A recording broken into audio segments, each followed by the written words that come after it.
मानस शांत हो जिनके गुणों के गान में वर्धमान महान जिन विचरे हमारे ध्यान। अब अपन जो पाठ कर रहे हैं ना वहां तक तो अपन आ गए। अब यहां से शुरू करें अपन 60 से। देह मन वाणी नहीं है और कम से कम 72 तक करें, 72 करें। वो है ना चैतन्य गुणमय आत्मा आलिंग ग्रहण वाले बोल तक। समझ गए? कल से जो पाठ करोगे वो कहाँ से 60 से 72 तक कितना 13 छंद होंगे।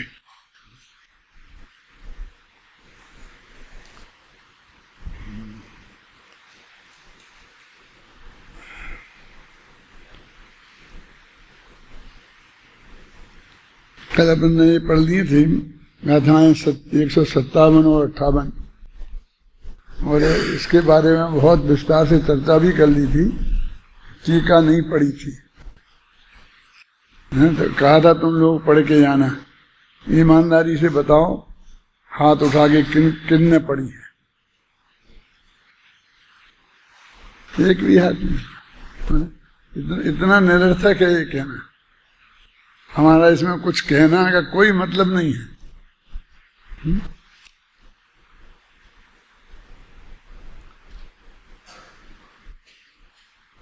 एक बात की प्रशंसा करनी पड़ेगी कि बेईमानी कम से कम किसी ने नहीं की कि नहीं पढ़ा हो और हाथ उठा दिया हो। ऐसा हो सकता था क्या? कौन तुम्हारा वहां जांच करने जाता था कि तुमने पाठ किया था कि नहीं?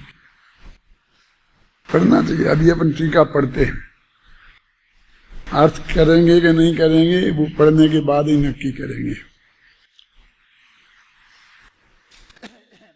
314 का पेज।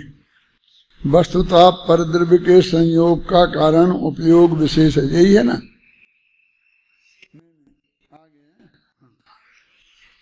विशेष प्रकार की है। पेज नंबर 315 में नीचे की पंक्ति। विशेष प्रकार की क्षयोपम दशा में रहने वाले दर्शन मोहिनी और चारित्र मोहिनी उद्गलों के अनुसार परिणति में लगा होने से शुभ उपराग को ग्रहण किया होने से जो उपयोग परम भट्टारक महादेवादिदेव अरहंत परमेश्वर सिद्ध भगवान और साधु जनों की श्रद्धा करने में तथा समस्त जीव समूह की अनुकंपा का आचरण करने में प्रवृत्त है वह शुभोपयोग है। अब शुभोपयोग के विशेषण लगा दिए हैं। एक तो देव साध गुरु उनके विशेषण लगा दिए है ना। देव का तो तीर्थंकर परमात्मा क्या क्या लिख दिए हैं। अब जिस प्रकार विशेष क्षयोपम दशा में रहने वाले दर्शन मोहिनी और चारित्र मोहिनी रूप उद्गलों के अनुसार, माने ये जो शुभ अशुभ भाव हैं ये क्षयोपम भाव है। कहता है 5 प्रकार के भाव होते हैं ना। उपसम भाव, तो उपसम भाव में तो औपसमिक सम्यक दर्शन और औपसमिक चारित्र 2 ही होते हैं। अब ये क्षयोपम भाव जो होते हैं वे 18 प्रकार के होते हैं। तो विज्ञानी को भी होते हैं अज्ञानी को भी होते हैं। क्षयोपम तो ज्ञान का जिन कर्मों का होता है वो अज्ञानियों को भी होता है और ज्ञानियों को भी होता है। औपसमय को छायक भाव तो सम्यक ज्ञानियों को ही होते हैं, लेकिन क्षयोपम भाव ज्ञानियों को भी होते हैं और अज्ञानियों के भी होते हैं। इसलिए वो कहते हैं कि विशेष क्षयोपम दशा रूप जो भी शुभ शुभ भाव हैं उन शुभ शुभ भावों में जो अभी परम भट्टारक महादेवादिदेव अरहंत परमेश्वर, अरहंत भगवान पे इतने विशेषण लगा दिए। अभी जो भट्टारक शब्द का कितना अवमूल्यन हुआ है आप इससे अंदाज लगा सकते हैं कि यहाँ अरहंत भगवान को परम भट्टारक कह रहे हैं। और फिर और जो आचार्य हुए होंगे, अरविंद भगवान के भट्टारक हैं तो गणधर देव वगैरह को भट्टारक कहेंगे। और फिर अकलंक देव जैसे आचार्य अपने को भट्ट कहते हैं। भट्ट, भट्टारक और परम भट्टारक, है ना। गुड बेटर बेस्ट जैसी डिग्री है ना, है ना। तो अकलंक देव अपने को भट्टारक नहीं कह सकते, उन्हें लगता है मैं भट्टारक के काबिल नहीं हूं, तो वो भट्ट ही हैं, अपने को भट्टा अकलंक देव लिखा रहता है ना। और आज अब वो भट्टारक के क्या हो गया, वो तो खेती कर रहे हैं, एक जो भी सारी परिस्थितियां हैं। और जो बहुत प्रतिष्ठित भट्टारक हैं, सज्जनोत्तम है, सज्जन भी हैं बहुत, और समाज का बढ़िया से बढ़िया काम करते हैं, समाज में काफ़ी प्रतिष्ठा है। लेकिन अभी जब अरहंत भगवान को परम भट्टारक कहते हैं, ख्याल में आए ना, तो उस वक्त उस दृष्टि से हम विचार करते हैं तो वो सारी क्वालिटी डिसक्वालिटी में बदल जाती है। और मालूम है, पहले अपने को आचार्य कहते थे सब, जितने भट्टारक लिखते थे फिर आचार्य लिखते थे, जनसेनाचार्य फलाने आचार्य ऐसे करके। फिर धीरे धीरे अंत में जब इतनी ज़्यादा स्थिति खराब हो गई तो कहा भाई आचार्य तो नहीं लिख सकते, मुनि भी नहीं लिख सकते, क्योंकि अपने तो नग्न दिगंबर मुनि होते हैं। तो ये भट्टारक एक पद निकाला, तो वो कहते क्षुल्लक तो मानना ही पड़ेगा, तो क्षुल्लक दीक्षा लेते थे। जब ये जो इनने ये भट्टारक जो भी गद्दी पे बैठे थे ना होंगे, इनने भी उस वक्त क्षुल्लक दीक्षा ली होगी।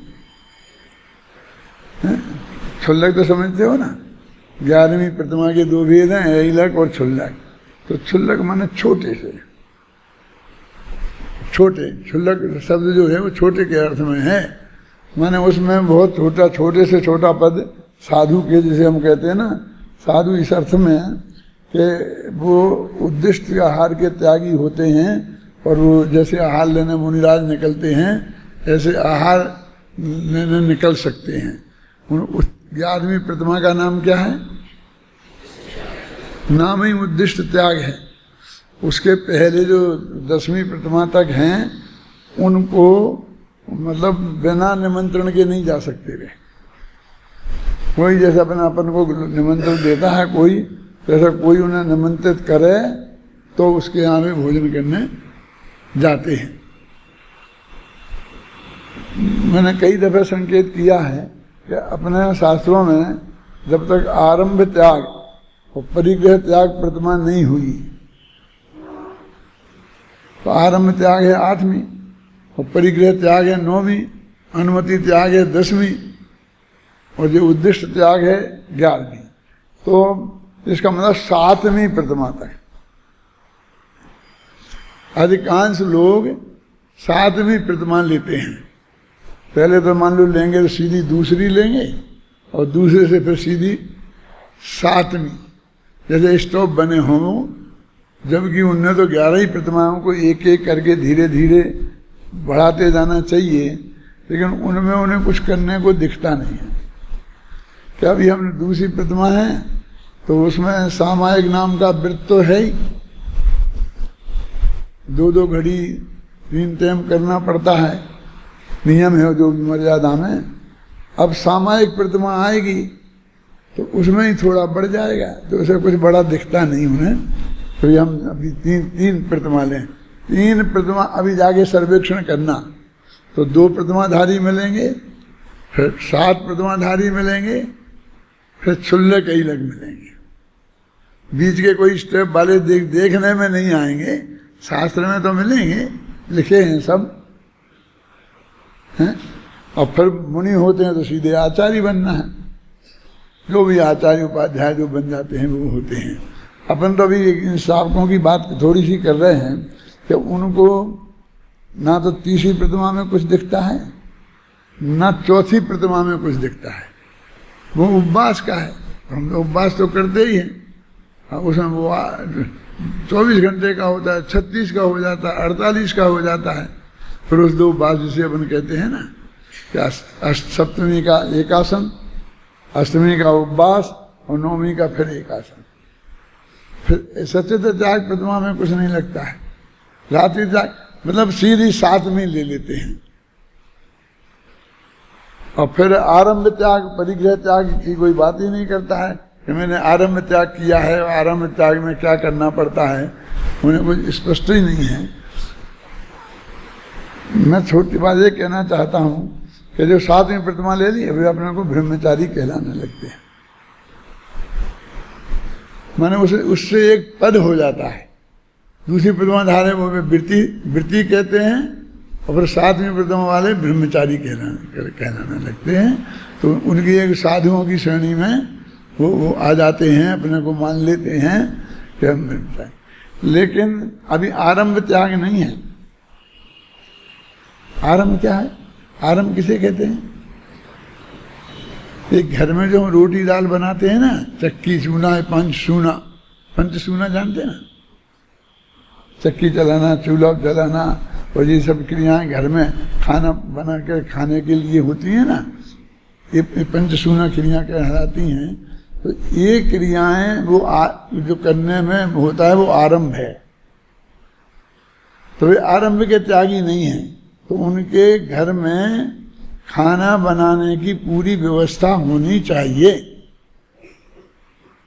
और रोजाना खाना बना के खाना चाहिए।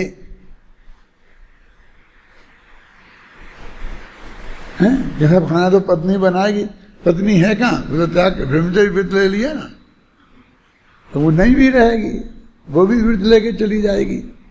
कहीं स्वर्गवास भी हो सकता है, नहीं भी हो रहे तो भी माने घर पर पूरी व्यवस्था होनी चाहिए। समझ गया ना? और फिर परिग्रह माने सारा आवश्यक परिग्रह का परिमाण ही तो है जो दूसरी प्रतिमा में लिया था। अब परिग्रह त्याग तो वो 9वीं प्रतिमा होगी ना, तो अभी तो पूरा परिग्रह जो दूसरी प्रतिमा वाले रखते थे वो सब रखना चाहिए उन्हें। और व्यापार आदि कामों में भी अनुमति फिर भी देते हैं, वो त्याग कर देते हैं। यानी मैंने अपनी धर्म के 10 लक्षण किताब में लिखा है कि उन्हें ना केवल बना के खाना चाहिए बल्कि कमा के खाना चाहिए। कोई आदमी अपना 1 दिन और 2 दिन निमंत्रण कर ले वो अलग बात है। मैंने डेली पूरी तरह समाज पे ही डिपेंड हो जाना और पहले ही ब्रह्मचर्य लेने के पहले भोजन की व्यवस्था क्या होगी और वो उसका हिसाब किताब जमा लेना कि आश्रम में होगी कि फलानी जगह होगी ये कौन, माने खुद नहीं बनाने का। खुद बनाने माने वो अपने को साधु की श्रेणी में समझने लगते हैं। फिर श्रावकों का ये कर्तव्य है, श्रावकों का ये कर्तव्य है, फिर ये उपदेश शुरू हो जाता है। आप श्रावक ही तो हो ना, श्रावकों का कर्तव्य है तो विचार करो ना। लेकिन वो कोई मैंने पहली भी प्रतिमा नहीं ली, कोरे नाम के ब्रह्मचारी हुए। ये जो ड्रेस भी आपकी अनुमति त्याग तक चल सकती है, धोती कुर्ता और टोपी। धोती कुर्ता टोपी नहीं, सूट पैंट भी चल सकता है, घबराना नहीं। क्यों? क्योंकि अपने यहाँ कोई वेश ही नहीं है। अपने यहाँ एक मुनिराज का वेश है, अरिका का वेश है, छुल्लक ही लग है। उसके पहले कोई ड्रेस का वर्णन किसी जगह है? इसका मतलब है कि जो जिस देश में है उसी देश में रहेगा। थोड़ी बहुत गंभीरता से विचार करने की बात है। अन्ना जी ऊपर बैठे हैं, सुन रहे होंगे मेरी बात कि पहले जो ब्रह्मचारी माणिकचंद जी चमरे थे ना, बहुत अच्छे विद्वान, बहुत सज्जनोत्तम पुरुष और हमारे बहुत गहरे मित्रों में से। पहले वे धोती कुर्ता पहनते थे, समझे ना? कुर्ता पहनते थे खादी का और धोती पहनते थे। फिर बीच में ही उनने न मालूम कब चदरा ओढ़ लिया। तो हम बाबू भाई थे तो हमने कहा कि अभी ये क्या किया उन्हें, क्या बोलते, तात्या जी बोलते थे ना कि तात्या जी ने क्या किया। तो बहुत हम आपस में विचार करते रहे। एक दफे हमने कहा भी अपन को बात करना चाहिए तात्या जी से। तो हमने ये बहुत एकांत में उनसे बहुत प्रेम से पूछा कि अन्ना जी आपने, ये तात्या जी आपने ये भेष बदल लिया तो आपने क्या किया, कुछ तरक्की हुई है, मतलब अंदर में कुछ आपने प्रतिमा बड़ी है, कुछ तरक्की की है, क्या किया है, क्यों मैं बदल दिया। तो नहीं कुछ नहीं, वो ये बदल लिया।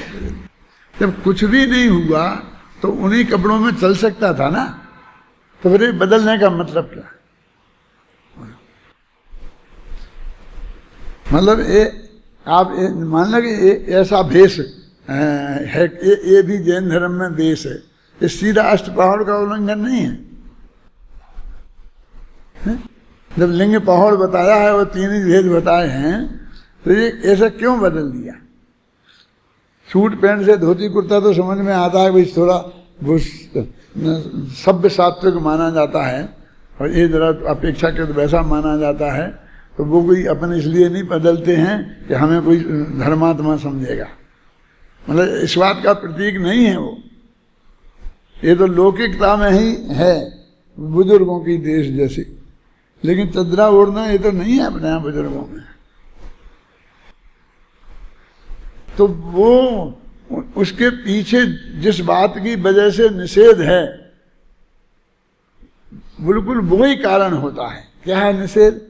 कि वो अपने गृहस्थों से कुछ अपने को अलग दिखाना चाहता है, वो अपने को कुछ बड़ा मानता है, और वो समाज से अपने को कुछ बड़ा मनवाना चाहता है। टोडरमल जी ने तो ऐसा नहीं कहा, वो अपना झग्गा मंगा वो सब पहने। टोडरमल जी क्या पहनते थे मालूम? ये पहने बंदी। तो टोडरमल जी के जो कपड़े मिले हैं ना, जब वो गवर्नमेंट ने जब्त किए थे, उसमें पाजामा भी है, उसमें लिखा जामा, इतने जामा। एक वो होता ऊपर पहनते थे अंगरखा समझते हैं?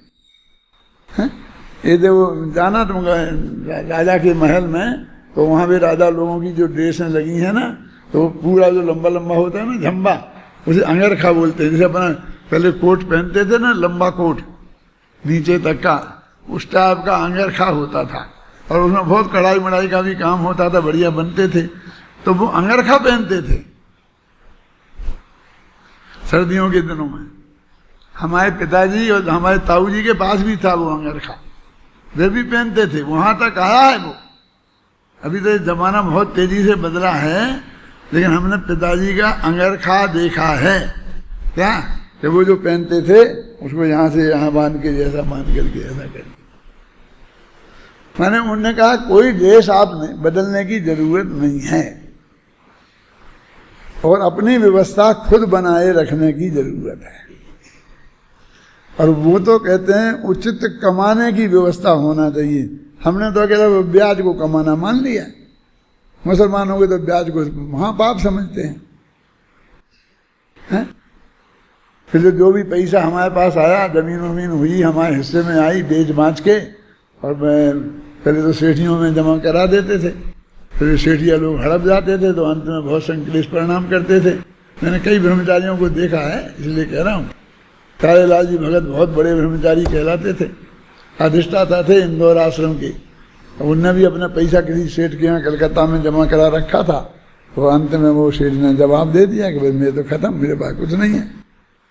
तो वो जाके हड़ताल करके बैठे, खाना छोड़ के बैठे। सब लोग समझाते थे, उन्हें कितना संकलेश परिणाम होते थे, और आश्रम के लोग।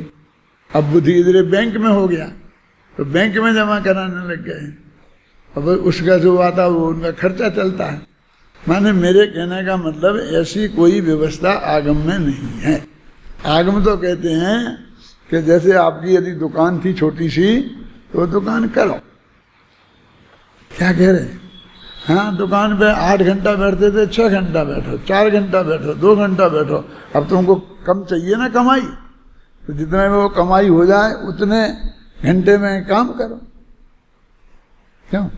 अपने साथ आता ना कि दीवान जी के राजा साहब ने तनख्वाह ही नहीं बढ़ाई थी, और दीवान जी के कहने सबकी बढ़ जाती थी, दीवान जी की रह गई थी।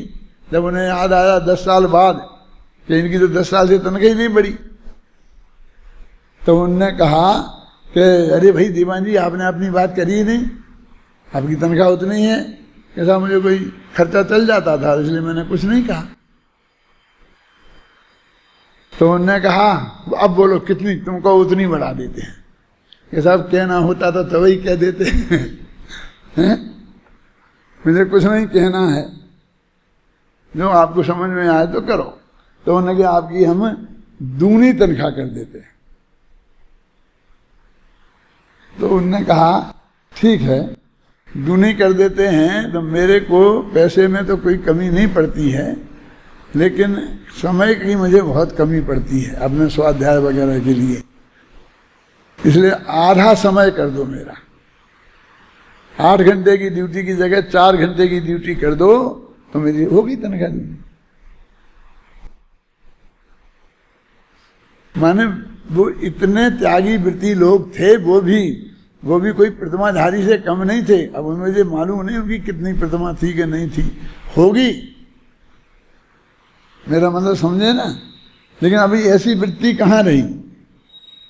अब तो ये शिकायतें आती हैं कि उनको कारों में घूमते हैं, खुद सेल्फ ड्राइविंग करते हैं, कारें भी बहुत लग्जरी कारें चाहिए, ये सब पंच कराने जाते हैं, शादी विवाह कराने भी जाते हैं कर्मचारी लोग। इंदौर में बड़ी गाड़ियाँ उनके, सबके पास गाड़ियाँ हैं, टेलीफोन है, उनके नंबर हैं, आते हैं टेलीफोन आते हैं, सेक्रेटरी है तो टेलीफोन उठाता है, सब उनके प्रोग्राम तय करते हैं। मैंने आगम के आधार से कुछ होता नहीं है, मेरे कहने का मतलब ये है। तो ये अपनी क्या बात चल रही थी, मैं कहाँ देखता हूँ जरा मैं। हाँ, भट्टारक, परम भट्टारक लिखा था ना वो।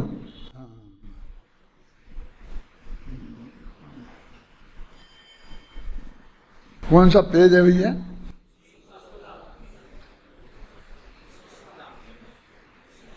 316 पेज पर दूसरी लाइन। 19 निकला है।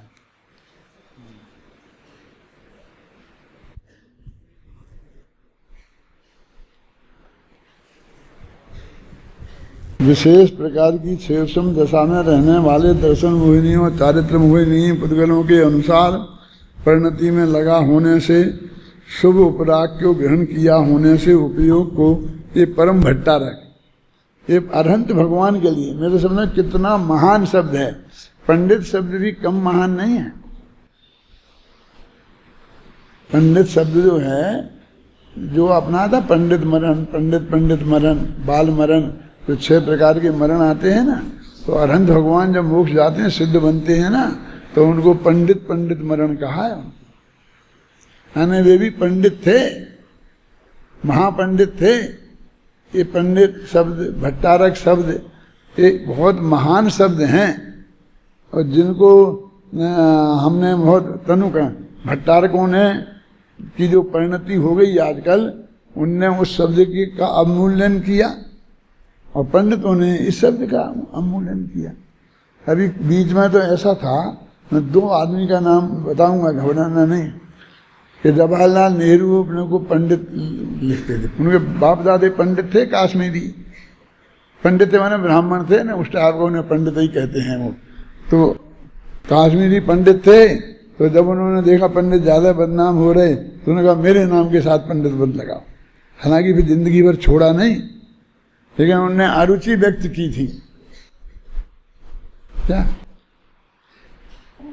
और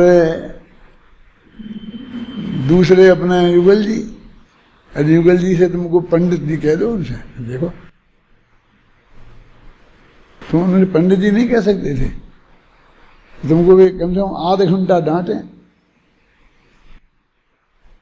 मारना पीटना तो नहीं कह सकता मैं, लेकिन डांटे आध घंटा।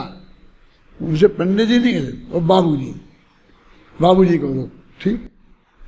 अब बाबूजी जानते हो, ये पंडित जी और बाबूजी ये शब्द कहाँ से चले, ये समझना तो बहुत जरूरी है। जब जैन समाज में दो पार्टियां बन गई तो एक पार्टी कहलाती थी पंडित पार्टी, वो एक कहलाती थी बाबू पार्टी। तुम जानते हो, थोड़ा बहुत नहीं जानते होंगे। अभी 100 वर्ष पुरानी बात है कि ये जो पुराने पंडित थे ना, जो पगड़ी मगड़ी बांधा करते थे और इस तरह के जो वही करते थे, सब प्रतिष्ठाएं भी कराते थे और अपना प्रवचन भी करते थे, शास्त्र भी लिखते थे, ये सब पुराने। और नए जो आए थे पढ़ के, अंग्रेजी पढ़े लिखे थोड़े बहुत, और वो स्वाध्याय करके जैन धर्म को भी जानते थे। तो ऐसे जो कुछ है दिल्ली के आसपास जुगल किशोर मुख्तियार, सूरजभान वकील और भी ऐसे कई नाम हैं, जो ये लोग भी माने अच्छे जैन दर्शन के विद्वान भी थे और लोग वकालत वगैरह करते थे, कोई मुंशीगिरी करते थे। रतन चंद जी मुख्तियार, नमी चंद मुख्तियार, ये सब बाबू पार्टी के। तो इनकी संस्था थी महासभा, किनकी? पंडितों की। और इनकी थी परिषद, ये सुधारवादी, मतलब महासभा वाले कहते थे किताबें नहीं छपाना, बस हस्तलिखित ही रहने देना, और ये कहते थे छपाएंगे, और उन्हें विद्रोह करके छपाएंगे। ऐसी कई बातों में बहुत मतभेद रहे। एक पंडित पार्टी के हैं कि बाबू पार्टी के हैं, तो बहुत ये दो पार्टी चली। तो बाबू, मैं ये कहता था कि ये पंडित और बाबू पार्टी, तुमने सारा सत्यानाश कर दिया। पंडित शब्द जो महान था, अरहंत शब्द का नाम था, जो हम उनके प्रतिनिधि थे, अब उसको तुमने हल्का बदनाम कर दिया। मेरे को पंडित नहीं कहना, बाबू कहना। बाबू तो क्लर्क को कहते हैं। अंग्रेजों ने, जो बड़े बड़े ऑफिसर सब अंग्रेज रहते थे, और उन्हें उनके अंदर में जो क्लर्क रहते थे ना, उनको सब बाबू कहते थे। और हिंदुस्तान वालों को बाबूगिरी की ही नौकरी मिलती थी। तो क्लर्क के लिए जो शब्द उपयोग में आता था वो बाबू शब्द, उनने अपने लिए बहुत गौरव समझा। बाबू युगल किशोर मुख्तियार, बाबू फलाना मुख्तियार, बाबू युगल किशोर जी युगल। पंडित युगल किशोर जी युगल नहीं कह सकते। मैं तो कई दफे उनके सामने भी कहा कि टोडरमल भी पंडित थे, तो उनको भी बाबू टोडरमल जी कहें। जयचंद जी छाबड़ा भी पंडित थे, क्या उनको भी बाबू जयचंद जी छाबड़ा बोले? क्या करें? हैं? लेकिन मैं ये कहता हूं, जैसे पूज्य गुरुदेव श्री कांजी स्वामी ने अपने विद्वानों की इज्जत बढ़ाई। विद्वान छोटी से छोटी उम्र का होता था तो वे उसे जी लगा के बोलते थे, और हमारे दादा की उम्र का सेठिया होता था तो उसे कभी जी नहीं लगाया। एक सागर वाले सेठ थे ना, वो मेरे दादाजी की उम्र के थे, 50 वर्ष बड़े होंगे मेरे से। तो उन्होंने, ए सेठ, ए बीड़ी वाले सेठ, उन्हें कभी सेठ जी कहते नहीं सुना मैंने। और हमसे ज्ञानचंद जी, पंडित जी, फलाने जी, हमको जी लगा के बोलते। हम तो उनके पोते के बराबर भी नहीं थे उम्र में। स्वामी जी हमसे 45 वर्ष बड़े थे। जब वो 45 वर्ष की उम्र में उनने बदला ना, दिगंबर धर्म स्वीकार किया, उसके 1 साल बाद हमारा जन्म हुआ है। 1991 में बदला और हमारा जन्म 92 का है। इतनी बड़ी उम्र थे तो हमको तो वे बिल्कुल सीधा नाम लेकर के ही पुकारते तो भी चलता है था, कोई दिक्कत नहीं थी, है ना। लेकिन बराबर पंडित जी बोलते। हमने भी वही अपनाया है। शांति को हमने कभी शांति कह के नहीं पुकारा। शांति जी बोलते हैं क्या नहीं बोलते? अभय जी, शांति जी, इन शब्दों से ही। अब छोटे छोटे बच्चे जब होते हो तुम, तब तुम्हारा नाम ले दें कभी, तो हम जानते ही नहीं, लेंगे क्या है? क्या मतलब? गुरुदेव ने विद्वानों की इज्जत बढ़ाई। ऐसे ही जवाहरलाल नेहरू और लाल बहादुर शास्त्री, मैं ये कहता था, इन दोनों ने पंडितों की इज्जत बढ़ाई, क्योंकि वो प्रधानमंत्री, दूसरा ये प्रधानमंत्री, फिर गृह मंत्री था उसमें। तो पंडित मतलब पूरे के लिए सुहा सुहा कराने वाले होते हैं वो ही पंडित नहीं होते हैं। देश का प्रधानमंत्री भी पंडित होता है, शास्त्री भी देश का प्रधानमंत्री होता है। आप समझे? तो इन दोनों शब्दों की इज्जत इन दो व्यक्तियों ने बढ़ाई। देश का पहला प्रधानमंत्री पंडित था और दूसरा प्रधानमंत्री शास्त्री था, और तुम पंडित शास्त्री हो। तुम दोनों हो, समझ में आया ना? इसलिए अपने को कभी कम नहीं आंकना। मैं इसके लिए आपकी बात सुनाता हूँ। मैं सरकारी स्कूल में पढ़ाता था, तो उस वक्त हम साइन तो आज भी हुकुमचंद शास्त्री करते हैं ना, तो उस वक्त शास्त्री लिखते थे, सब लोग शास्त्री जी कहते थे, और मंदिर में प्रवचन करते थे समाज वाले सब पंडित जी कहते थे। तो पंडित हुकुमचंद शास्त्री ही हमारा नाम चलता था। ये बीच में डॉक्टर मास्टर आ गया, समझे ना, पंडित हुकुमचंद शास्त्री। और एक हम कपड़े पहन के स्कूल में पढ़ाने जाते थे। तो सारे मास्टरों ने मिलकर षड्यंत्र किया कि शास्त्री जी को घेरो, अभी इनको ये अपनी ड्रेस में पहनाओ। तो उन्होंने मीटिंग बुलाई सब अध्यापकों की, और ये कहा कि देखो पुलिस वालों की ड्रेस होती है, कोर्ट में भी जाते हैं तो उनकी ड्रेस होती है, बंद IAS ऑफिसर की ड्रेस होती है, बंद गले का कोट पहनना पड़ता है, तो अपने अध्यापकों की भी एक ड्रेस होना चाहिए। क्या? और अपने सब तय कर लें क्या होना चाहिए हैं, लेकिन एक ड्रेस में सब जने आए। वो जानते थे उनका विशाल बहुमत है, और भाई सूट पैंट जो भी पहनते थे वही का वही तय कर लेंगे, और फिर उसके हिसाब से अपन को पहनना पड़ेगा। अपन जानते थे कि ये क्या करने वाले हैं। तो मैंने कहा ठीक है, बहुत बढ़िया आपने सोचा है, लेकिन ये बहुत बढ़िया काम है, इसलिए अपन को इसे सर्वसम्मति से निर्णय करना चाहिए। हाँ, ये तो बहुत अच्छी बात है। अपन का फिर हमारे यहाँ तो सब काम सर्वसम्मति से होते हैं, तो अपन को बहुत अच्छा लगता है ना, है? झगड़ा नहीं होता है, मतलब सर्वसम्मति से होते हैं। तो सबने मान लिया कि हाँ साहब सर्वसम्मति से होंगे। उन्हें ये पता नहीं था कि एक कह के शास्त्री जी ने वीटो पावर अपने हाथ में ले लिया। समझते हैं? क्यों? सर्वसम्मति जब तक ये हाँ नहीं करेंगे जब तक सर्वसम्मति बनेगी नहीं। फिर चाहे इतना विशाल बहुमत हो जाए, बहुमत से निर्णय नहीं करेंगे, सर्वसम्मति से निर्णय करेंगे। तो सब बात चली कि साहब ये ड्रेस नक्की है, हाँ बोलो नक्की कर लो कौन सी ड्रेस नक्की करना है। तो वही प्रस्ताव आए, अभी सूट पैंट ऐसा, बंद गले का कोट ऐसा, देर वो। मैंने कहा देखो, 7 समुंदर पार के क्लर्कों की ड्रेस, हम जो गुरुजन कहलाते हैं विद्यार्थियों के, वो गुरुजनों की ड्रेस वो होनी चाहिए। वो जो बाथरूम की सुरक्षा करता है ना, क्या बोलते हैं उसे, आजकल वो बनने लग गया ना,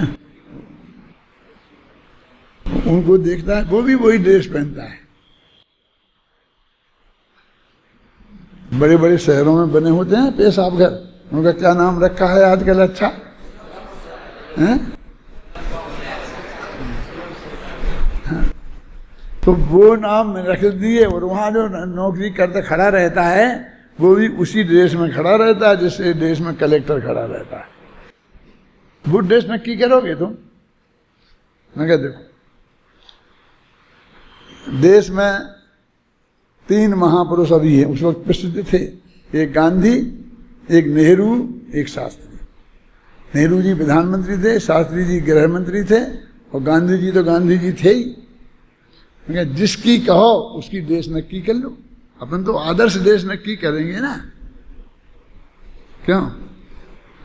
या तो तुम गांधी जी की कर लो, सब लंगोटी लगा के चदरा ओढ़ के आएंगे क्या? नेहरू जी की कर लो, चूड़ीदार पजामा और अचकन और वो कुर्ता पहन करके आएंगे, टोपी लगा करके, नेहरू टोपी। शास्त्री जी कर लो तो धोती कुर्ता जैसा है वैसा ही है ही, है? मैं क्या देखो, तुम अपने को बहुत होशियार समझते हो ना, तुम्हें ये पता नहीं है कि इस देश का प्रधानमंत्री पंडित है और गृह मंत्री शास्त्री है, और ये पंडित भी है और शास्त्री भी है। क्या कुछ नहीं हो सकता। हम तो इसी ड्रेस में आएंगे और अंत तक हम अपने वही ड्रेस हम अपने अपनाए रहे। कोई बदला बदली नहीं की, पूरी गवर्नमेंट की सर्विस भी करे आए, लेकिन हमारा मन नहीं लगा। तुमको भी कहता हूँ, मैं शांति जी को भी समझाया था, तुमको भी अभी प्रसंग आया है तो कहता हूँ कि वहाँ कुछ ऐसा है नहीं जो तुम्हारा मन लगे। यदि तुम सच्चे आध्यात्मी हो गए तो वहाँ जो भी पढ़ाओगे, हिंदी संस्कृत या जो भी सब्जेक्ट पढ़ाओगे, उसमें तुम्हारा मन लगने वाला नहीं है। ना तुमको ऐसे अच्छे विद्यार्थी मिलने वाले हैं, ख्याल में आई ना, जो शुद्ध सात्विक हों, निरंतर उद्दंडताएं छेड़खानी करने वाले, माने वो कोई तुम्हारा मन लगे, तुम्हें छोड़ के आना पड़ेगा, नहीं तो जेल जैसी काटनी पड़ेगी। हैं? मैं तो समझता था कि तभी तक था, लेकिन अपना जिन कुमार आया ना, ये भी अपनी ऐसी नौकरी छोड़ के आया। मन नहीं लगा इसका वहां। क्या आपको जो देना हो दे देना, हम तो यही काम करना है, हमें वो नहीं करना है। हमने कहा बता तो दो वहां क्या मिलता था। अब वहां तो जो मिलता था बहुत मिलता था, लेकिन अब छोड़ दो आप इस बात। तो ऐसे लोग जिनका हमारा हमको जो अमृतचंद्र ये सब पढ़ाने को मिले, इतना महाभाग्य किसका होता है। ये तो अपना, ये तो जो रोटियों की व्यवस्था है वो तो मुफ्त में है। ये तो हम ऐसे हैं कि हमको यदि कुछ भी नहीं मिले और ये पढ़ाने को मिले तो इसमें ही खुश होते हैं। ऐसा काम है, बहुत महान काम है। इसलिए जो मैं ये कहता हूँ आप लोगों से कभी कभी कि आप लोग विश्व के सर्वश्रेष्ठ लोगों में से हो, एक एक संत हो। जब तुम ट्रेन में कहीं बैठे हो ना, तो ट्रेन के उस कूपा में हर आदमी को ऐसा लगना चाहिए कि ये कोई अलग टाइप का आदमी है, ये साधारण जनता वाला आदमी नहीं है। हमारे उठने से, बैठने से, खाने से, पीने से, बात करने से ये फीलिंग होनी चाहिए, उनके हृदय में श्रद्धा पैदा होना चाहिए। समझ आई ना, कि हम जिसके साथ बैठे हैं, और जब वो आपका परिचय प्राप्त करे तो बाद में बड़े गौरव के साथ कहे कि हमारे साथ आज एक आदमी बहुत अच्छे। उस पूरे कूपे में, पूरे डब्बे में नहीं कह रहा हूं मैं, इतनी गंध तो फैल जानी चाहिए ना। समझे? तो वो सब चीज से आती है, ऐसा नहीं समझना कि अकेली ये देश से आएगी, कैसे आएगी, इससे आएगी, ऐसा कुछ नहीं है। आपके उठने, बैठने, बातचीत करने के ढंग से, उद्दंडता पूर्वक चलने, इन सब बातों से वो चीज आती है, वो हमारे जीवन में होनी चाहिए। जहाँ हम रहें उस गांव में, भले ही आप अपनी सरकारी स्कूल में पढ़ाना, प्रिंसिपल बन जाना, लेकिन आपके धर्म के विद्यार्थी अलग होना चाहिए। मंदिर में बैठो, 4 आदमी आपके पास बैठे, चाहे क्लास टाइप चलाओ, चाहे प्रवचन करो, नहीं तो वैसे ही चर्चा करो। लेकिन जब आप मंदिर जाएं, वहाँ आधा घंटा बिताएं, तो 10-5 आदमी उस मोहल्ले के इस बात का इंतजार करें कि मैं उसी टाइम मंदिर जाऊंगा जब वो आएंगे, और हम बैठेंगे, चर्चा करेंगे, तो उनकी संगति में मैं बैठूंगा। समझिए ना, हमारी ऐसी इज्जत होनी चाहिए, है ना। अभी तुम ऐसा नहीं, ऐसे ही नहीं आ गए हो, इस सारे देश में से छट करके सिलेक्टेड, छट करके इसलिए नहीं बोलता हूँ कि छटे हुए लोग हो, उसका हिंदी में ज़्यादा अच्छा अर्थ नहीं होता है, इसलिए मैं सिलेक्टेड शब्द का प्रयोग कर रहे हो, माने प्रकृति से सिलेक्टेड लोग हो। क्या धीरे धीरे उनकी संख्या बढ़ती जा रही है। जो पहले कहते हमारे माँ बाप ने भेजा है, उनने बहुत समझाया हमें, मैं चाचा ताऊ ने भेजा है, अब धीरे धीरे ऐसे लोगों की संख्या बढ़ रही है कि हम अपनी रुचि से आए हैं, माँ बाप ने तो हमें रोका था, ये कहा था इसमें वहाँ जाके क्या करोगे, लेकिन हमको तो पढ़ना था, ऐसे थे ना। अभी हमने सुना था, आगे बोलते थे, हैं हम आए हैं। और वो लोग जो हमारे 5-7 हैं आए हैं शास्त्री में, तो वो तो इंजीनियर हो गए, क्या क्या हो गए, MBA हो गए हैं, मतलब पोस्ट ग्रेजुएट हो गए हैं, अच्छी अच्छी सर्विस में चले गए हैं। तो वहाँ से भी छोड़ के आए हैं, तो साधारण आदमी तो नहीं है ना वो। ये कोई मक्खन नहीं लगा रहे हम, ये मालूम नहीं पड़ता है कि साधारण आदमी नहीं है। वो जैन दर्शन का गहराई से अध्ययन करना चाहते हैं, ऐसे लोग हैं, तो समाज के श्रेष्ठतम लोगों में से हैं और उन्हें श्रेष्ठतम बनना चाहिए। हीन भावना अपने मन में कभी नहीं आना। थोड़ी वो क्या बोलते हैं, उच्च भावना, सुपीरियरिटी कम्प्लेक्स हो जाए तो कोई दिक्कत नहीं, इंफीरियरिटी कम्प्लेक्स नहीं होगा। क्या क्या कह रहा हूं? लोग अभिमानी कहेंगे, ठीक है, अच्छा है, कोई दिक्कत नहीं है, लेकिन हमारे विद्यार्थी को कोई दीन नहीं कहे। दीन कहेगा तो मुझे बर्दाश्त नहीं है। अभिमानी कहे, अभिमानी कहे, क्योंकि अभी तुम ना तो अनंतानुबंधी गया मान, ना अप्रत्याख्यान गया, ना प्रत्याख्यान गया, ना संजुलन गया, तो मान तो पूरा है ही ना, तो क्या कह दो। आप समझ गए ना? है? उसका स्वार्थ पूरा नहीं होगा तो कहेगा, कल तक तो वही में बढ़िया बढ़िया प्रशंसा करेगा, और बाद में जब कुछ अनुकूलता नहीं बनेगी तो फिर वो खोजेगा कि भैया इन पे हम क्या खोटा शब्द लगा सकते हैं, तो वो उसे और कुछ नहीं मिला है। उसे हमने कोई पैसा मैसा कहीं से कुछ लिया नहीं, तो लोभी कह नहीं सकता था। किसी से छल कपट किया नहीं, सीधी सरल बात करते हैं, तो माया भी कह नहीं सकता था, हैं? अब जैसे जितने जैसा गुस्सा लोग करते हैं वैसा गुस्सा भी देखने में नहीं आता है, तो क्या कहता है, एक ही शब्द है कि मानी है। क्यों? कि उसकी बात नहीं मानी। तो जो उनकी बात माने वे मानी नहीं है, जो उनकी नहीं माने हैं वे सब मानी। कहते हाँ मानी है, मानी तो है, मानी तो है। बोलो अब बोलो क्या करना, क्यों? मानी तो है हम, अब करना क्या है? अब अगली बात करो ना, हैं? जो वस्तु के स्वरूप का हमें निर्णय करना है। माने कोई मानी अच्छी चीज है, इसलिए ये नहीं कह रहा हूं मैं। मेरे कहने का हमारे विद्यार्थी पे मानी का आरोप लगे तो उसे हम अभिनंदन समझेंगे, लेकिन कोई लोभी और कोई ऐसा आरोप लगे गंदा, और क्या चोरी दारी का आरोप लगे, वो हमको वो अच्छा नहीं है। आप समझ गए ना? माने हम पे कोई हल्का आरोप नहीं लगना चाहिए, हैं? क्या ऐसा आरोप नहीं हमारे जीवन में आना चाहिए, ऐसा कलंक नहीं आना चाहिए, हैं?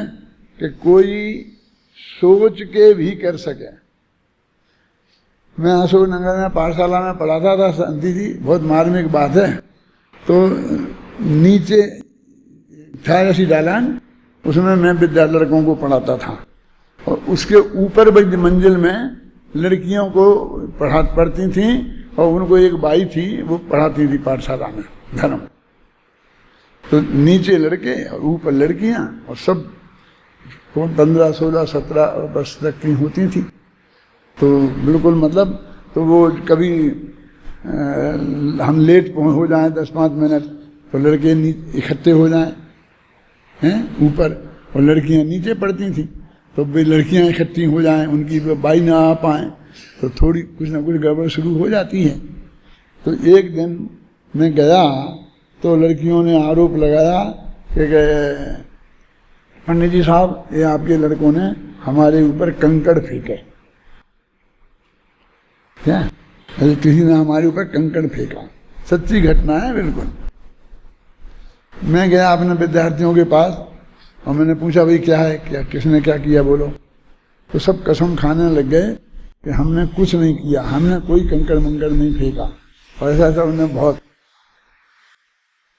तो मैंने कहा कि तुम जो बोल रहे हो वो सही हो सकता है, वो लड़कियां बोल रही वो भी सही हो सकता है, क्योंकि तुम ऊपर हो, लड़कियां नीचे हैं, तो यहाँ कोई कंकड़ पड़ा होगा तो वो नीचे गिर सकता है, तुम्हारे फेंके बिना भी ऊपर से तो नीचे गिर सकता है ना, और उनको ये भ्रम हो सकता है किसी लड़के ने फेंका है। वो दोनों झूठ नहीं बोल रहे हैं, लेकिन फिर भी तुम उनको ऐसा लगा क्यों, हमें ये बात सोचनी है। तो तुम्हारी 2-3 गलतियां हैं। ये क्या है कि एक गलती तो ये है, सुनो अब तुम समझ लेना कि तुम 16, 17, 18 वर्ष के हो, समझ नहीं क्या कह रहा हूं। ये उम्र ही गलती है, समझ गए। हर जगह तुम पे आरोप लगेगा, तुम कितना ही सज्जन हो, लेकिन उम्र ऐसी है, कैसा भी लड़के ने पत्थर फेंका, इसने ऐसा किया, सीटी बजाई, कोई नहीं मानेगा कि तुमने नहीं बजाई होगी। तो पहली गलती तो क्या है कि तुम इस उम्र के हो। दूसरी गलती ये है कि तुम खिलखिला के हंस रहे थे, आपस में हंसी मजाक कर रहे थे, हैं उन लड़कियों के लिए कुछ नहीं किया तुमने, समझ गए ना, लेकिन तुम आपस में जिस तरह का व्यवहार कर रहे थे, उस व्यवहार से उनको ये लगना बहुत स्वाभाविक है। मैं तो ऐसा तुम्हें देखना चाहता हूँ, उन लड़कों को कहा था, मैं तुमसे कुछ नहीं कह रहा हूँ, कि ऐसा देखना चाहता हूँ कि कोई तुम सचमुच किसी पे कंकड़ फेंको तो भी वो यही सोचे कि नहीं ये तो ऐसा कर नहीं सकता, ये तो पत्थर गिर गया होगा। हमारी ऐसी क्रेडिट होना चाहिए, समझ में आई क्या क्या समझ आई ना, कि हमसे यदि सचमुच गलती हो जाए तो भी कोई हमारा परिकर में रहने वाला ये माने नहीं कि इसने ये ऐसा कर सकता है, समझ में आए ना। हमारी ऐसी इज्जत होनी चाहिए। जिस क्षेत्र में तुम आए हो, तुम समाज के टॉप विद्वान बनने वाले हो, जहां जाओगे गद्दी पर सबसे ऊंची जगह तुम्हें बैठने को मिलेगी, उस ऐसी जगह पर बैठने वाले हो, समझ गए ना, तो उसके लायक हम होना, उस गद्दी हमसे शोभित हो, गद्दी हमसे बदनाम नहीं हो, ये हमारी ड्यूटी है, हमको ऐसा बनना है, ख्याल में ना। हम कहाँ गद्दी से हमारी, हमसे गद्दी की शोभा हो, गद्दी से हमारी शोभा नहीं हो, समझ में आए ना। हम उसकी इज्जत को बढ़ाएं, उस गद्दी की इज्जत को, उस गद्दी की इज्जत को हम कभी कम नहीं होने दें, नहीं समझ लेना। कितनी कीमती है ये गद्दी मालूम है आपको। शिविर होता है तो देखते हो ना कि यहाँ बैठने वाले को किसी को 1 लाख, किसी को 50,000, किसी को, इतनी सस्ते में थोड़ी मिलती है गद्दी।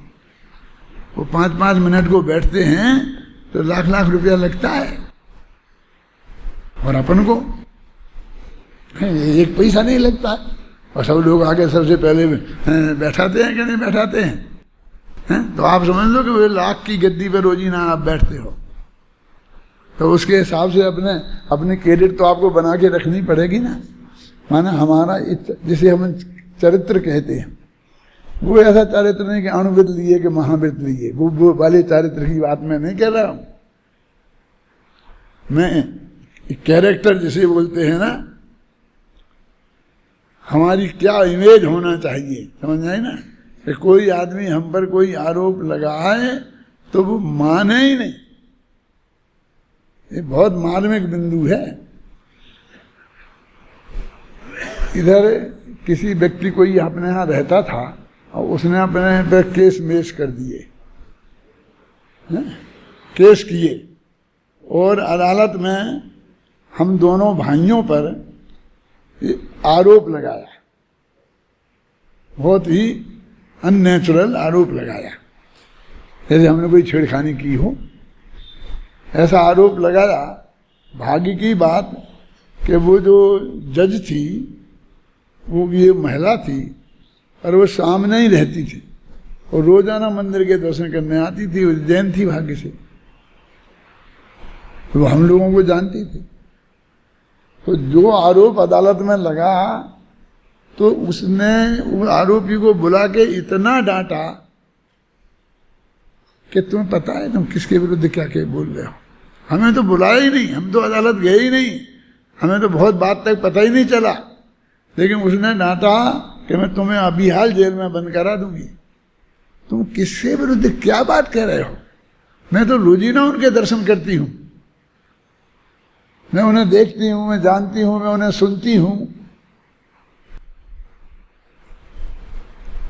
बताया ना, मेरे कहना ऐसी कैडेट तुम्हारी होनी चाहिए। ये मेरा मतलब ये है कि अदालत में जज भी अपने गुरुदेव के लिए भी आता है ना, कि वो जज में गए तो जज ने उनके कहने पर ही फैसला दे दिया और किसी से गवाही सफाई पूछी नहीं है ऐसा।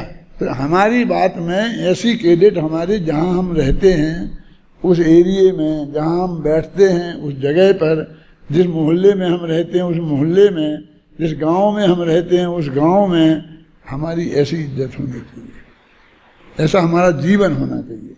विद्युतता के साथ ऐसा पवित्र जीवन ये भी बहुत आवश्यक है। कोई कलंक जिंदगी में हमारे ऊपर नहीं होना चाहिए। कोई लगाए भी तो कोई दुनिया माने नहीं। क्या वो लगाने वाला लगाएगा देश से, हम क्या कर सकते हैं, है ना। तो लेकिन वो दुनिया माने नहीं। हमारा जीवन इतना पवित्र, इतना शुद्ध, इतना सात्विक, इतना सहज, इतना सरल होना चाहिए। अभी तो भट्टारक से शब्द चला गया, देवादिदेव अरहंत परमेश्वर, हो गया समय। सिद्ध भगवान और साधु जनों की श्रद्धा करने में तथा समस्त जीव समूह की अनुकंपा का आचरण करने में प्रवृत्त है, वह शुभोपयोग है। ये तो शुभोपयोग की बात बता रहे हैं, हमारे बाह्य आचरण की बात बता रहे हैं। ये अभी कहने वाले हैं कि ये धर्म नहीं है। क्या है? अभी ये कहने वाले हैं कि शुभ और अशुभ दोनों उपयोग नहीं होंगे तो धर्म होगा। शुभ उपयोग से पुण्य का बंध होगा, अशुभ उपयोग से पाप का बंध होगा, और ये दोनों उपयोग नहीं होंगे तो कर्मों की नजरा होगी। वो कहते हैं कोई बंध नहीं होगा। अभी बंध ही बंध की बात करो ना, बंध नहीं होगा। क्या देखो, विशिष्ट उदय दशा में रहने वाले दर्शन मोहिनी और चारित्र मोहिनी रूप पुद्गलों के अनुसार परिणति में लगा हुआ होने से, अशुभ उपराग को ग्रहण करने से जो उपयोग परम भट्टारक महादेवादिदेव परमेश्वर अरहंत सिद्ध और साधु जनों के अतिरिक्त अन्य उन मार्ग की श्रद्धा करने में तथा विषय कसाय कुश्रवण कुविचार कुसंग और उग्रता का आचरण करने में प्रवृत्त है, वह अशुभोपयोग है। देवशास्त्र गुरु देखो 3-4 बातें ली, तो 3 तो देवशास्त्र गुरु में ही चलेंगी, चाहे वो अशुभ में हो चाहे शुभ में, है ना। 3 तो एक अकेला वो अनुकंपा वाला लिखा था ना, तो एक वो व्यवहार इतना ही होता, और किसी को लिया ही नहीं। जैसे मैंने कई दफे तुमको बताया, और उसमें लिखा है कि मैंने कौन सा विधान में, नियमसार विधान में है ना, प्रवचनसार विधान में, कि उनका जो शुभ उपयोग होता है वो क्या काल में होता है। पंक्तियां कौन बोलेगा, हैं? तुम हैं कुछ पंक्तियां, किसी को याद होने की तो सवाल नहीं है, निकाल के बोल सकते हो। 3 चीजें हैं। हाँ, क्या है? कहीं हाँ बोलो बोलो। पठन पाठन अध्ययन और शास्त्र का लिखना, बस इनकी उपयोग के शुभ उपयोग की सीमा इतनी है मुनिराजों की। ये तो अपने लिए बता रहे। देवशास्त्र गुरु की श्रद्धा और परोपकार की वृत्ति, ये हमारा जीवन होना चाहिए। और वो उसमें था कि मुनिराज का शुभ राग में आएंगे तो पढ़ेंगे या पढ़ाएंगे, समझे ना, या लिखेंगे, शास्त्रों के लिखना, बस इतना तक ही उनके शुभोपयोग की मर्यादा है, समझे ना। वो आगे नहीं है उन्हें कि नहीं तो बैठने की तो कुर्सी टेबल की तो व्यवस्था करेंगे ना, नहीं करेंगे।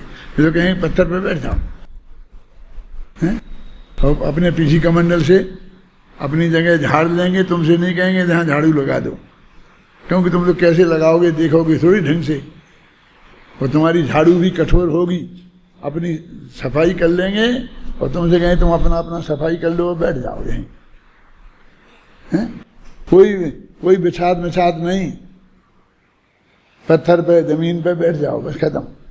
और हम पर पढ़ा रहे, तुम पढ़ो। मुनि राजाओं का क्या यही तो स्वरूप है ना, क्योंकि वो वैसा कर भी नहीं सकते। अपन तो कर दें, कोई टेबलें लगा दें, कुर्सियां लगा दें, तो वहाँ रखने को अपने पास जगह है, एक जगह अपन रहेंगे तो वहाँ जाएंगे, लेकिन वे तो निरंतर घूमते ही रहते हैं, तो रोजीना कहाँ कहाँ करेंगे, क्यों? आज यहाँ व्यवस्था करी, कल आगे बढ़ जाएंगे।